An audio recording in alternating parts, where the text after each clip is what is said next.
Diceritakan 15 tahun setelah pasukan penjajah yang diwakili oleh pasukan militer RDA dikalahkan oleh gabungan kekuatan klan Na'vi dan satwa liar Pandora. Kini, Jack Sully menjadi Olo Eggtan, pemimpin klan Omaticaya, meninggalkan tubuh manusianya dan memindahkan kesadarannya ke dalam tubuh avatarnya secara permanen.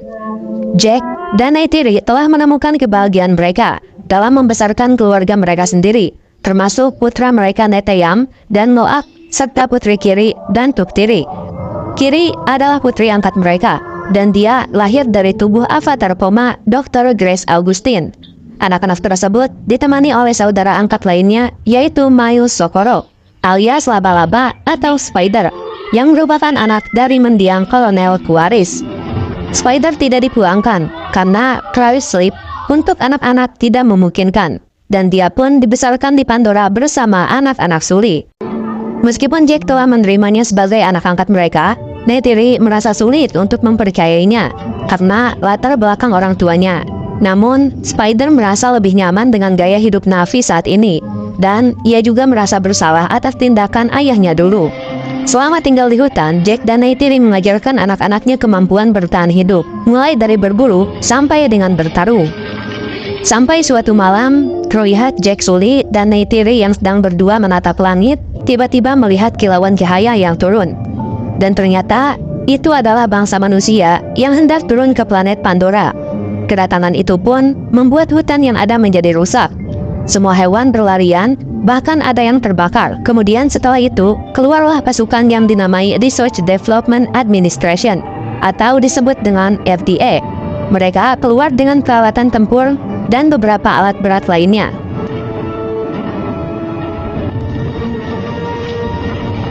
Jack dan Neytiri pun sangat sedih melihat kejadian itu. Di sana RDA pun melakukan sejumlah terobosan dalam misi kali ini. Salah satunya memanfaatkan program avatar untuk membuat satuan elit. Tim elit itu pun dipimpin oleh Kolonel Quaritch, di mana sekarang ia dalam bentuk penampilan baru seperti avatar lainnya. Dan ternyata Quaritch dan beberapa pengikutnya dihidupkan kembali setelah kematian di film Avatar pertama, di mana kesadaran mereka dipindahkan ke tubuh avatar hasil cloning. Dan sebagai hasilnya, dalam bentuk baru mereka semua masih memiliki semua ingatan dari kehidupan masa lalu hingga kematian mereka. Untuk mencegah RDA mengeksploitasi Pandora lagi, Jack pun memimpin operasi gerilya strategis yang bertujuan untuk melemahkan jalur pasokan RDA. Dalam salah satu misi ini, penggerebekan dilakukan di kereta Maglev, di mana putra Jack pada saat itu ditugaskan untuk bertindak sebagai mata-mata.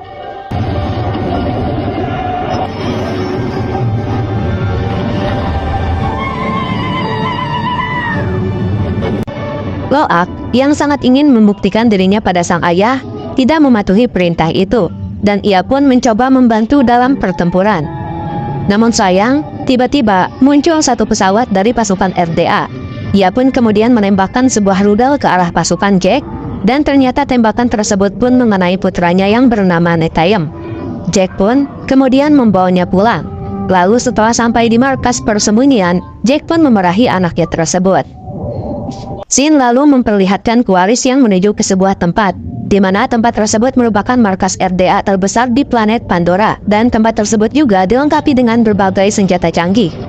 Quaritch pun pada saat itu diberikan tugas untuk menuju ke sebuah tempat, dan ternyata tempat itu adalah rumah bagi Jack dan keluarganya.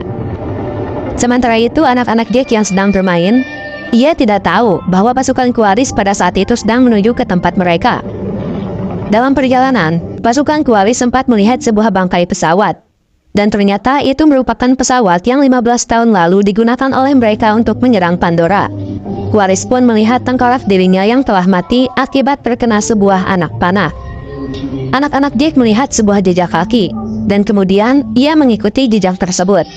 Dari kejauhan, anak Jack pun mengintai pasukan Quaritch, dan ia segera menghubungi ayahnya. Lalu setelah itu, Jack dan Neytiri pun langsung menuju ke tempat tersebut. Pada saat anak-anak Jack ingin mencoba pergi, ia malah ditangkap oleh pasukan Quaritch. Di sana, Quaritch juga melihat anaknya yaitu Spider, tapi sang anak tidak mengenalinya, karena yang ia tahu ayahnya sudah meninggal. Kemudian, Quaritch pun menghubungi pasukannya yang berada di markas untuk segera menjemput.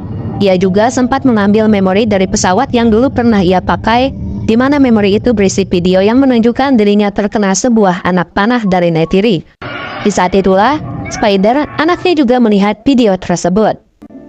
Setelah beberapa saat, Jack dan Neytiri datang. Ia pun mencoba untuk membebaskan anaknya, dan perlawanan pun terjadi.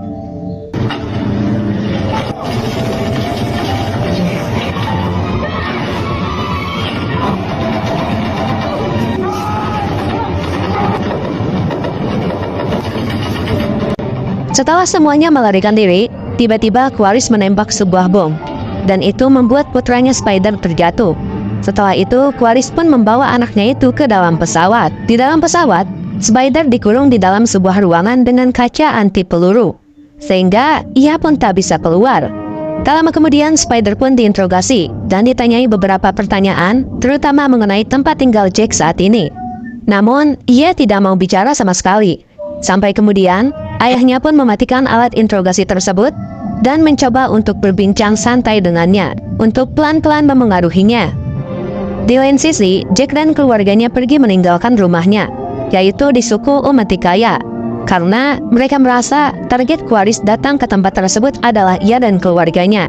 Sehingga untuk mengamankan penduduk yang lain, ia pun akhirnya mencoba untuk pergi dan mencari bantuan ke suku lain.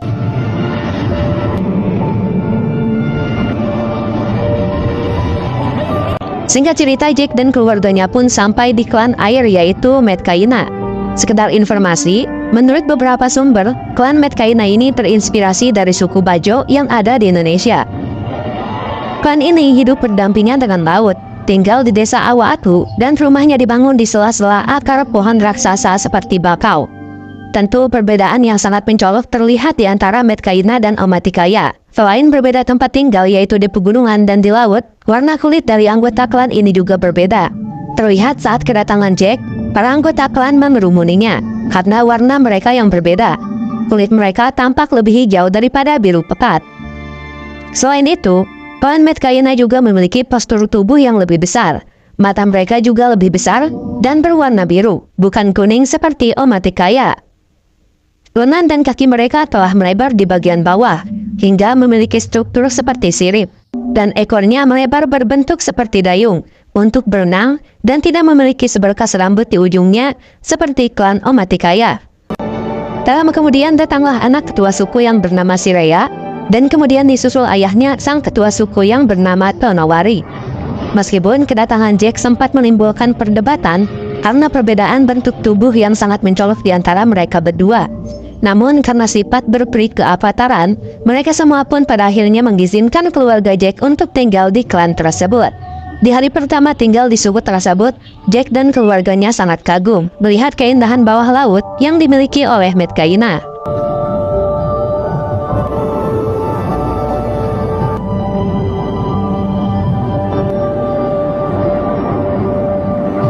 Di lain sisi, Quaritch dan pasukannya saat ini sedang menaiki sebuah pesawat dan menuju ke tempat tinggal Jack di Omaticaya.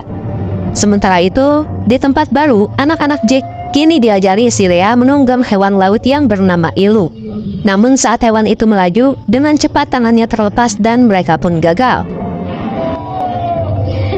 Diperlihatkan juga, Jack saat itu diajari oleh kepala suku menaiki ikan yang dapat terbang, yaitu bernama Surar, di mana ikan ini bisa terbang dengan sangat cepat dan dalam waktu yang lama.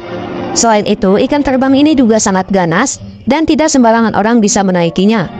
Di lain sisi, di luar dugaan, Tuktiri malah dengan mudah bisa menaiki hewan laut itu. Bahkan ia juga dapat berinteraksi dengan semua hewan laut yang ada. Nampaknya ia memiliki kekuatan khusus dalam hal ini. Kembali lagi ke Quaritch, saat ini ia sedang berusaha menaiki salah satu hewan di Omaticaya, yaitu ikran yang mirip dengan naga terbang. Namun sayang pada saat itu ia malah terjatuh ke dalam jurang. Saat pasukannya panik, tak lama kemudian tiba-tiba ia pun muncul lagi, dan ternyata ia kini dapat menaklukkan hewan tersebut.